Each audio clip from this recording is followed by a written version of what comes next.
Power ప్యాటర్న్స్లో మనకి only రెండే patterns ఉంటాయి, బుల్లిష్ ప్యాటర్న్, బేరిష్ ప్యాటర్న్. ముందుగా బుల్లిష్ ప్యాటర్న్ చూద్దాం. ఇందులో మనకి ఒక మదర్ క్యాండిల్ ఉంటుంది, ఒక ప్యాటర్న్ క్యాండిల్ ఉంటుంది. బుల్లిష్ ప్యాటర్న్ లో ప్యాటర్న్ క్యాండిల్ అనేది ఇప్పుడు ఎల్లో కలర్ లో ఉంటుంది, మదర్ క్యాండిల్ అనేది ఏ కలర్ లో అయినా ఉండొచ్చు. ఈ ప్యాటర్న్ వచ్చినప్పుడు మదర్ క్యాండిల్ అనే దాన్ని మనం స్టాప్ లాస్ గా పెట్టుకుని పొజిషన్ అనేది తీసుకోవాలి. బేరిష్ ప్యాటర్న్ లో కూడా మదర్ క్యాండిల్, ప్యాటర్న్ క్యాండిల్ ఉంటాయి. మదర్ క్యాండిల్ అనేది ఏ కలర్ అయినా ఉండొచ్చు, ప్యాటర్న్ క్యాండిల్ మాత్రం ఖచ్చితంగా బ్లాక్ కలర్ లోనే ఉండాలి. ఈ బేరిష్ ప్యాటర్న్ వచ్చినప్పుడు మదర్ క్యాండిల్ యొక్క హై అనేది మనకి స్టాప్ లాస్ అవుతుంది.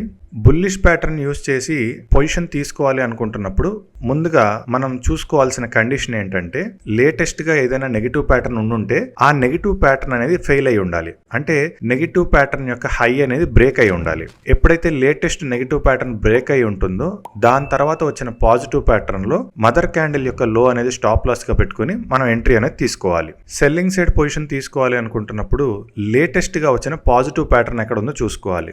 లేటెస్ట్ గా వచ్చిన పాజిటివ్ ప్యాటర్న్ యొక్క లో అనేది బ్రేక్ అయి ఉండాలి. ఎప్పుడైతే లేటెస్ట్ గా వచ్చిన పాజిటివ్ ప్యాటర్న్ యొక్క లో బ్రేక్ అయి ఉంటుందో దాని తర్వాత వచ్చిన సెల్లింగ్ ప్యాటర్న్ లో మదర్ క్యాండిల్ యొక్క హై అనేది స్టాప్ లాస్ గా పెట్టుకుని సెల్లింగ్ పొజిషన్ అనేది తీసుకోవాలి. ఏ టైం ఫ్రేమ్ లో అయినా సరే ఈ ప్యాటర్న్ యొక్క రూల్స్ అనేవి మారవు.